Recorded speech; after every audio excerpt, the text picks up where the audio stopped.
Assalamualaikum warahmatullahi wabarakatuh. Selamat datang kembali teman-teman di channel Problem Catur. Semoga kita semua diberikan kesehatan dan rizki yang melimpah oleh Allah Subhanahu wa taala. Amin.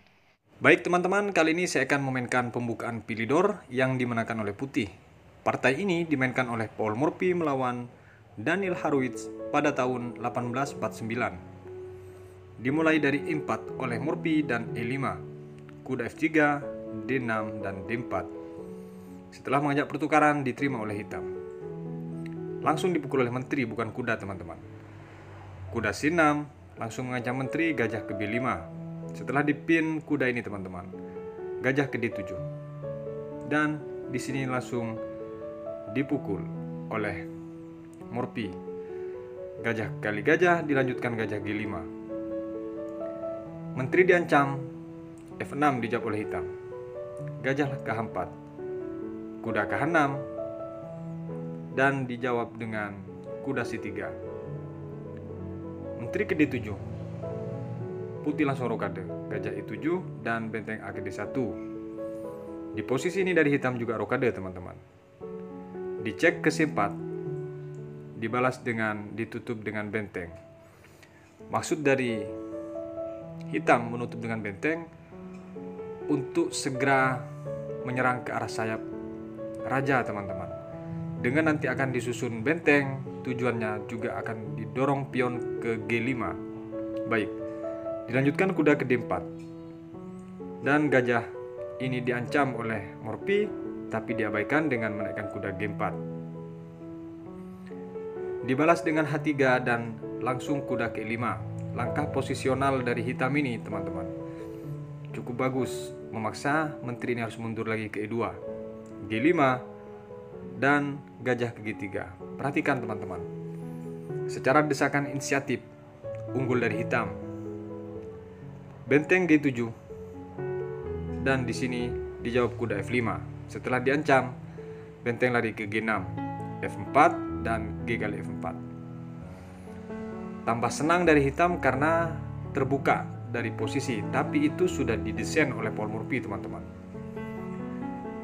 Di sini dipukul oleh benteng, raja ke H8, benteng ke H4 dan gajah ke F8. Tidak diberikan celah untuk masuk kuda daripada putih.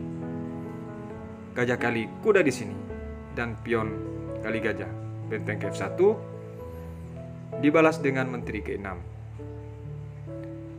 Kuda ke B5, menteri G8, persiapan untuk menuju G2 target dari hitam teman-teman. Karena jika di sini kuda tidak digerakkan dipukul oleh gajah, sementara G2 tidak terjaga oleh menteri nantinya. Langkah Morphy menaikkan terlebih dahulu benteng F2 dan A6. Setelah diusir, sekarang baru dipukul pion C7. Benteng C8 dijawab oleh hitam. Kuda D5, gajah kali D5 dan pion kali gajah. Perhatikan teman-teman, di langkah ini tentu jelas bahwa pion yang di D5 ini tidak ada penjagaannya. Tapi ternyata langkah ini penuh dengan intrik dan jebakan dari Paul Morphy teman-teman.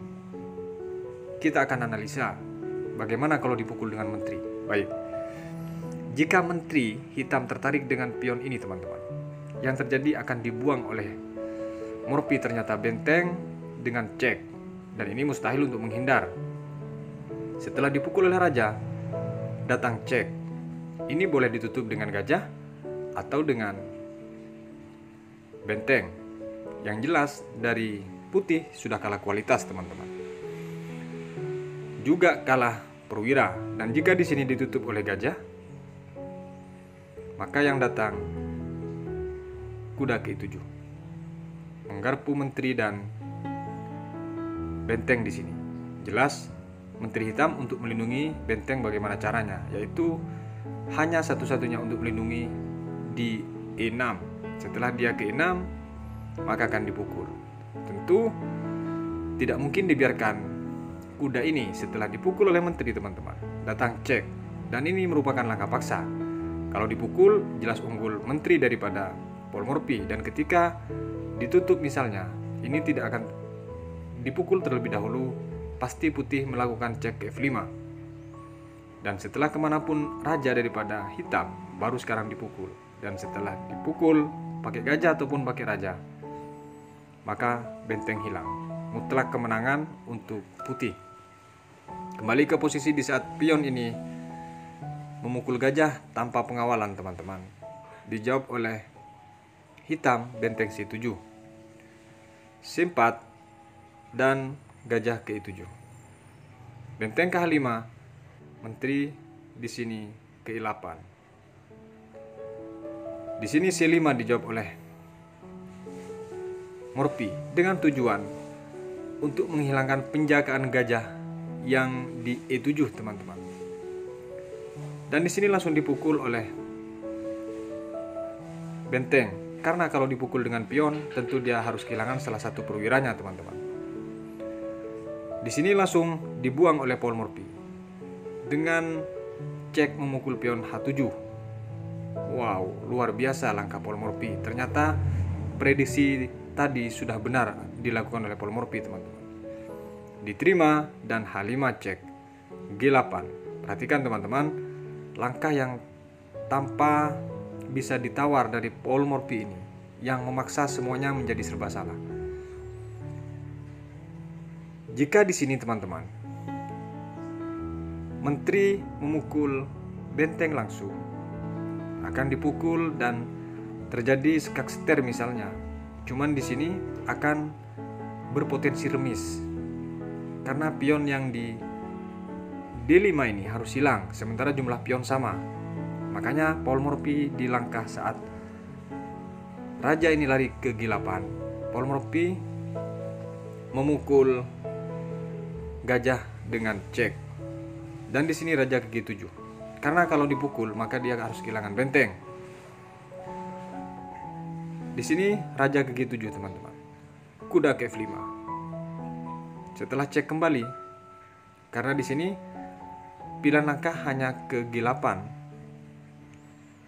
Kalau dia ke lajur F, tentu dia harus kehilangan menteri. Baik, raja ke G8. Dan satu langkah dari ini hitam menyerah. Unggul kualitas dari hitam, teman-teman. Dan kemungkinan remis tinggi. Tapi langkah itu ternyata struktur, posisi, dan bangunan ini sudah didesain oleh Paul Morphy untuk akan berakhir endgame seperti ini, teman-teman. Perhatikan langkah ini dari Paul Morphy, satu langkah langsung menyerah dengan kuda mukul pion D6 di partai, teman-teman. Ini menyerah. Kenapa kok bisa menyerah di posisi ini? Bukankah bisa hilang menteri dari putih ketika benteng dibuka cek? Baik, kita akan analisa satu-satu. Jika di sini benteng memukul kuda, teman-teman, akan datang menteri kali menteri sekaligus cek. Dan ini mutlak, kemanapun menteri lari, dia harus kehilangan benteng lagi. Kemungkinan yang lain, bagaimana kalau langsung dibuang benteng ini? Cek. Akan datang benteng kali benteng sekaligus cek. Artinya tidak ada kesempatan. Satu-satunya langkah hanya ke F8. Dan setelah ke F8, checkmate. Kembali ke posisi. Kemungkinan yang terakhir, teman-teman. Bagaimana kalau benteng C1 terlebih dahulu cek? H2. Sekarang menteri, pertanyaannya mau kemana? Jika benteng mukul kuda, tentu dia harus kehilangan menteri. Dan jika menteri bergeser, penjagaan benteng yang di G6 tidak ada, maka harus hilang benteng tersebut, sekaligus ada ancaman checkmate. Serba salahnya di posisi ini, teman-teman, adalah menteri wajib digeser. Dan setelah menteri ini geser kemanapun dia, ke B8 terbaik misalnya, akan hilang benteng, sekaligus ancaman checkmate. Karena satu-satunya ke H8 dan di close dengan checkmate. Luar biasa langkah kombinasi dari Paul Morphy. Semoga bermanfaat pembukaan Philidor ini, teman-teman, untuk buah putih. Sampai berjumpa di video berikutnya. Wassalamualaikum warahmatullahi wabarakatuh.